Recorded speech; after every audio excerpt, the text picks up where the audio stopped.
Om Swastiastu. Yang terhormat, Ibu Niluh Nur Karyani SEMM selaku pembimbing sekaligus penguji. Yang saya hormati, Ibu Dr. Ninyoman Juli Nuryani SEMM selaku penguji. Ibu Mertiani Saridewi SEMSI selaku penguji, dan Ibu Made Parwati SE selaku notulen. Terima kasih atas kesempatan dan waktu yang diberikan kepada saya. Saya Made Adelia Wahyu Widiani, NIM 18011132, akan mempresentasikan hasil usulan proyek penelitian saya di PT BPR Indra Chandra dengan judul Pengaruh M-Banking Service, Kualitas Pelayanan, dan Komunikasi Interpersonal terhadap Loyalitas Nasabah pada PT BPR Indra Chandra.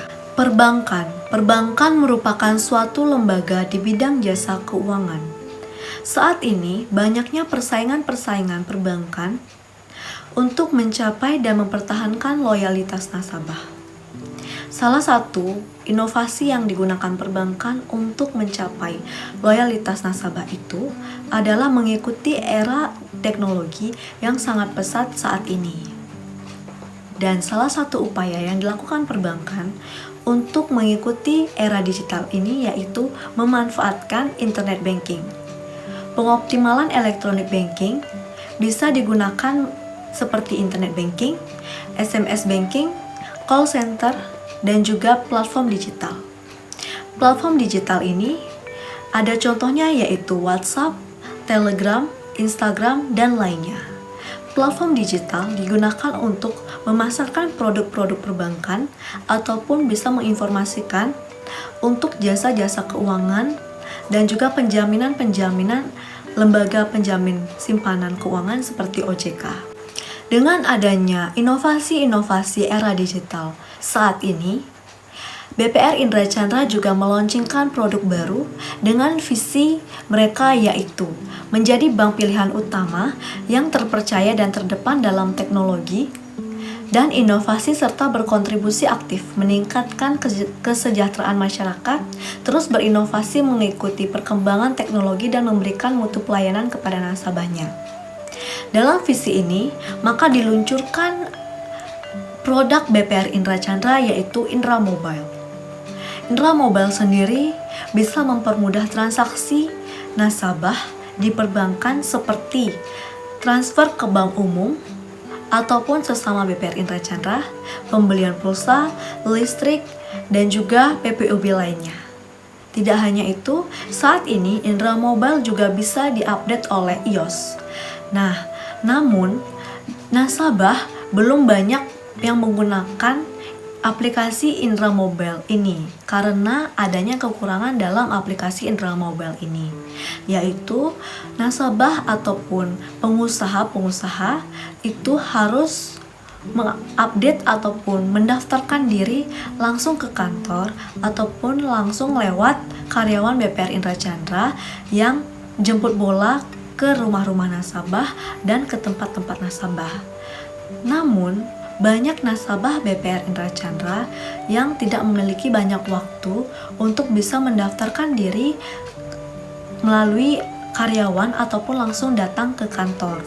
Jadi ini yang menyebabkan nasabah-nasabah BPR Indra Chandra banyak yang belum update ataupun belum menginstal aplikasi internet banking Indra Mobile ini. Padahal banyak sekali kegunaan dan manfaat dari aplikasi ini, Indra Mobile ini, seperti itu.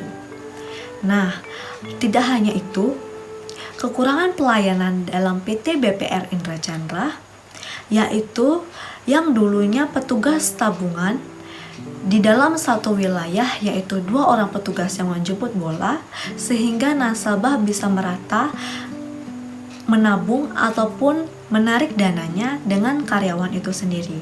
Namun saat ini, karyawan yang menjemput bola di dalam satu wilayah yaitu hanya ada 1 petugas.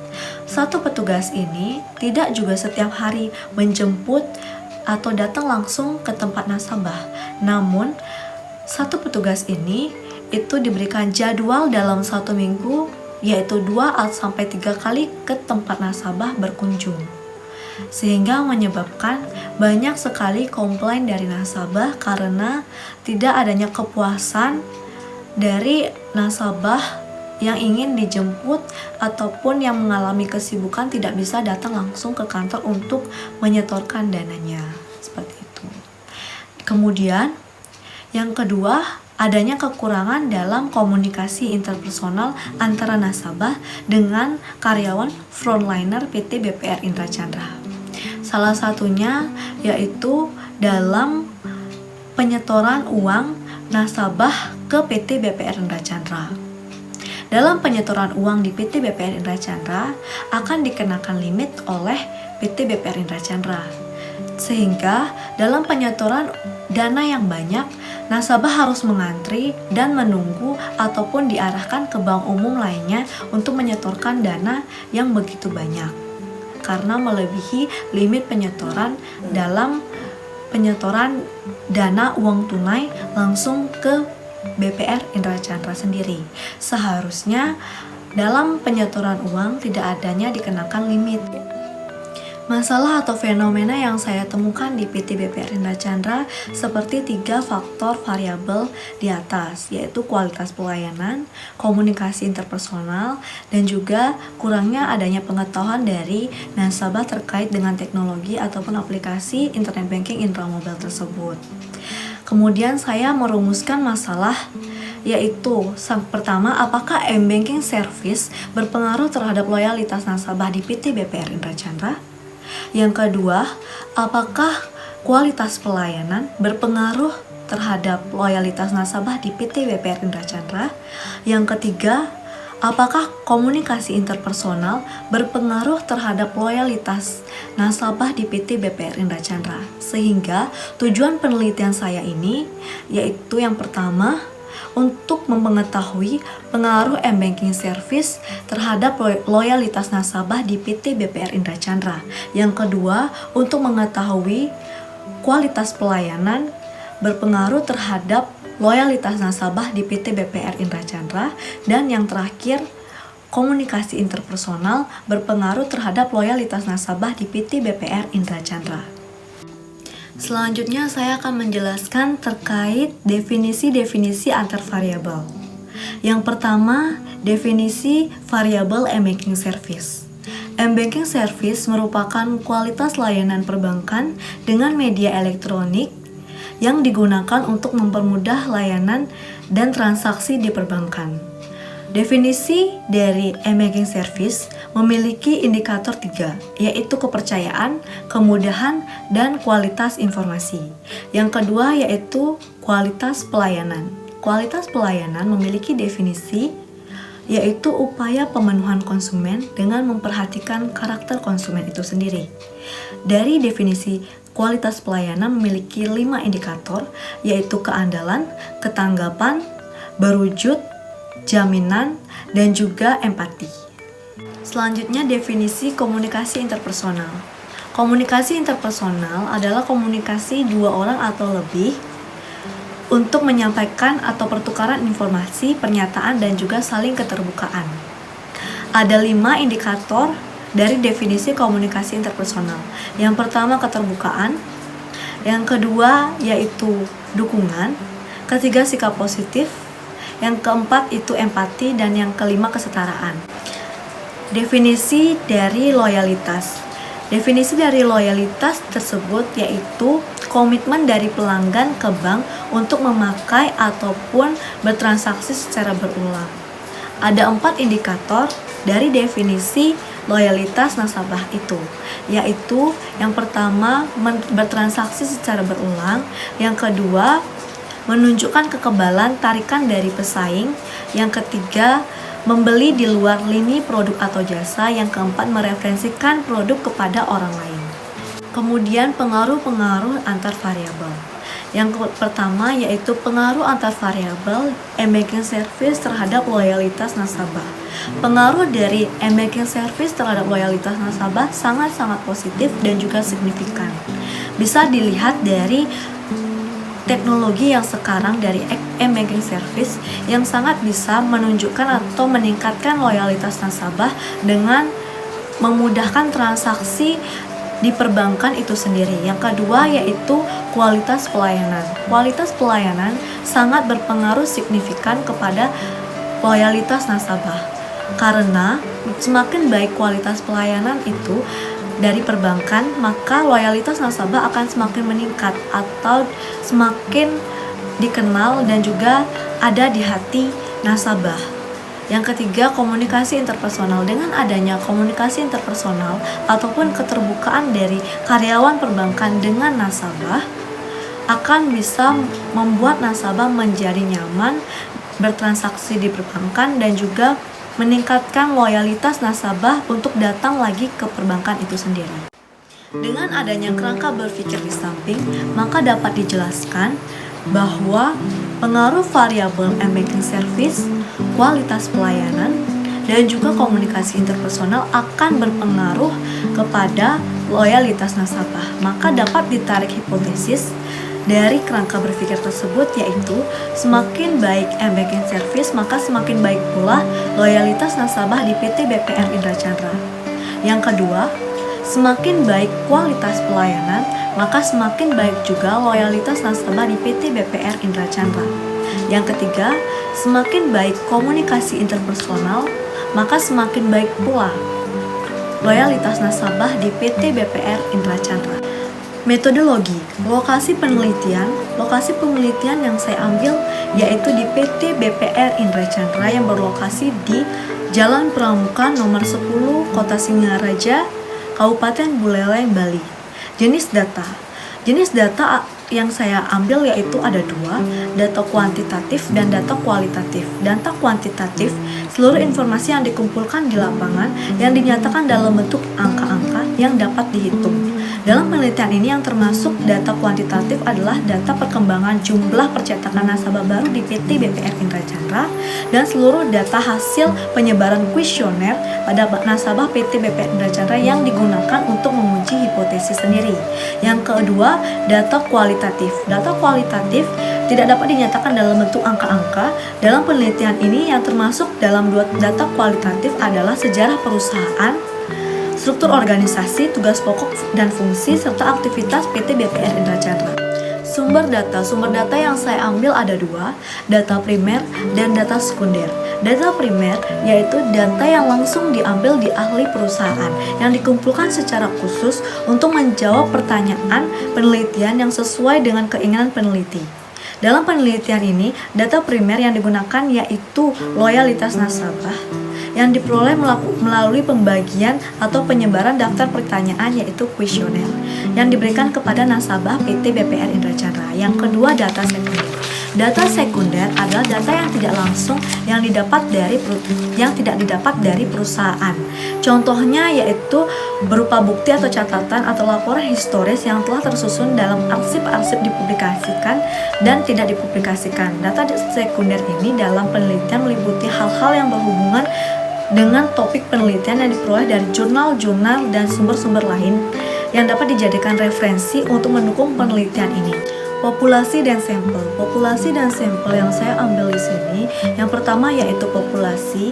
Populasi yang saya ambil yaitu dapat dilihat dari nasabah baru di PT BPR Indra Chandra, yaitu 32.610 orang per Desember 2021. Namun tidak semua populasi akan diteliti, melainkan hanya diambil jumlah tertentu untuk dijadikan sampel dalam penelitian ini. Yang kedua, adanya sampel. Sampel yang saya gunakan yaitu dengan rumus Slovin, yaitu jumlah sampel sama dengan jumlah populasi dibagi 1 plus jumlah populasi dalam persen kelonggaran ketidaktelitian pengambilan sampel yang masih ditolerir atau diinginkan 10%. Jadi yang saya ambil di sini sampel yang digunakan yaitu 100 nasabah. Teknik pengumpulan data. Teknik pengumpulan data yang saya ambil ada dua, teknik dokumentasi dan juga teknik dalam pengambilan data kuesioner. Teknik dokumentasi, pengumpulan data dengan jalan membaca dan mencatat, kemudian menelaah isi dari catatan dan bukti yang ada di PT BPR Indra Chandra. Teknik kuesioner merupakan cara pengumpulan data yang dengan menggunakan daftar pertanyaan yang disebarkan kepada responden untuk dimintai keterangan terhadap sesuatu yang dialami atau berkaitan dengan variabel tersebut. Kuesioner dalam penelitian ini menggunakan tipe skala mulai dari 1 sangat tidak setuju sampai dengan 5 sangat setuju. Adapun alternatif jawaban dengan menggunakan skala Likert, yaitu dengan memberikan skor pada masing-masing jawaban pertanyaan alternatif itu. Instrumen penelitian dan pengujian. Instrumen penelitian dan pengujian yang saya pakai yaitu ada 2, uji validitas dan uji reliabilitas. Uji validitas bisa dihitung dari alat ukur kuesioner itu sendiri, di mana alat ukur kuesioner dinyatakan valid apabila R hitung lebih besar daripada R tabel, maka data tersebut dinyatakan valid. Namun jika R hitung lebih kecil daripada R tabel, maka dinyatakan bulir pertanyaan tersebut tidak valid. Yang kedua adanya uji reliabilitas. Uji reliabilitas dapat dinyatakan hasil pengukuran dianggap dipercaya apabila dalam beberapa kali pengukuran terhadap objek yang sama diperoleh hasil yang sama, maka artinya mempunyai konsistensi pengukuran baik, ataupun variabel dikatakan reliable apabila Crunchband alpha lebih besar 0,60. Teknik analisis data ada 4. Yang pertama yaitu uji asumsi klasik. Uji asumsi klasik mencakup uji normalitas, uji multikolinearitas, uji heterokedastisitas, uji autokorelasi, uji linearitas. Yang pertama yaitu uji normalitas. Uji normalitas bertujuan untuk menguji apakah dalam model regresi variabel pengganggu atau residual memiliki distribusi modal atau normal, seperti diketahui bahwa uji T dan F mengasumsikan bahwa nilai residual mengikuti distribusi normal. Ada 2 cara untuk mendeteksi apakah residual berdistribusi normal atau tidak, yaitu dengan analisis grafik atau uji statistik yang disebutkan oleh Ghazali dalam bukunya di tahun 2018. Dalam pengambilan keputusannya ada 3. Uji normalitas dalam pengambilan keputusan yang pertama, jika ada data titik menyebar di sekitar garis diagonal mengikuti arah garis diagonal atau grafik histogramnya menunjukkan pola distribusi normal, maka model regresi memenuhi asumsi normalitas. Yang kedua, jika data menyebar jauh dari diagonal dan atau tidak mengikuti arah garis diagonal atau grafik histogram tidak menunjukkan pola distribusi normal, maka model regresi tidak memenuhi asumsi normalitas. Dan yang terakhir, atau dengan menggunakan uji Kolmogorov-Smirnov, atau dengan melihat hasil signifikan harus di atas 0,05 yang menunjukkan data terdistribusi normal. Yang kedua, adanya uji multikolinearitas. Uji multikolinearitas bertujuan untuk menguji apakah model regresi ditemukan adanya korelasi antar variabel independen yang disebutkan oleh Ghazali di bukunya 2018. Model regresi yang baik seharusnya tidak terjadi korelasi di antara variabel independen. Dan yang ketiga yaitu uji heterokedastisitas. Pengujian ini untuk menguji apakah model regresi terjadi ketidaksamaan varians dari residual satu pengamatan ke pengamatan lainnya. Cara untuk mengetahui atau tidaknya heterodastisitas ini adalah dengan melihat grafik plot. Apabila terdapat pola-pola tertentu seperti titik-titik yang ada membentuk pola tertentu, bergelombang, melebar, kemudian menyempit, maka mengindikasikan telah terjadi heterokedastisitas. Yang keempat yaitu uji autokorelasi. Uji autokorelasi disebut adalah analisis statistik yang dilakukan untuk mengetahui adanya variabel yang ada di dalam model prediksi dengan perubahan waktu. Regresi berganda. Pengertian analisis regresi berganda yaitu analisis yang digunakan peneliti bila bermaksud meramalkan bagaimana keadaan naik turunnya antar variabel.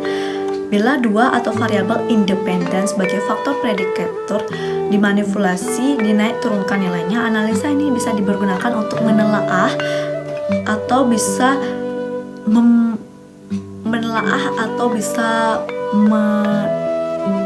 mencari tahu apakah dua variabel atau lebih, terutama untuk menelusuri pola hubungan dengan modelnya belum diketahui dengan sempurna. Selanjutnya itu ada analisis korelasi berganda. Analisis koefisien korelasi digunakan untuk mengetahui arah dan kuatnya hubungan antar variabel atau lebih. Uji hipotesis ada 3. Yang pertama yaitu analisis determinasi. Analisis determinasi digunakan untuk mengetahui besarnya pengaruh variabel X terhadap variabel Y. Digunakan rumus yaitu KD sama dengan R pangkat 2 dikali 100%. Keterangannya KD sama dengan korelasi determinasi R pangkat 2 yaitu koefisiensi korelasi yang dikuadratkan. Uji F adalah pada dasarnya untuk menunjukkan apakah semua variabel independen yang dimasukkan di dalam model memiliki hubungan secara bersama-sama terhadap variabel dependennya. Yang terakhir yaitu uji variabel T. Uji T yaitu uji statistik pada dasarnya menunjukkan seberapa jauh hubungan variabel independen secara individual dalam menerangkan variabel dependen. Dalam penelitian uji T ini, pengaruh variabel independen atau X yang terdiri dari embedding service, kualitas pelayanan, dan juga komunikasi interpersonal berpengaruh terhadap perubahan nilai variabel dependen Y, yaitu loyalitas nasabah. Sekian presentasi dari saya. Mohon maaf bila ada kesalahan kata yang saya perbuat. Atas perhatian dan waktunya saya ucapkan terima kasih. Om Santi Santi Santi.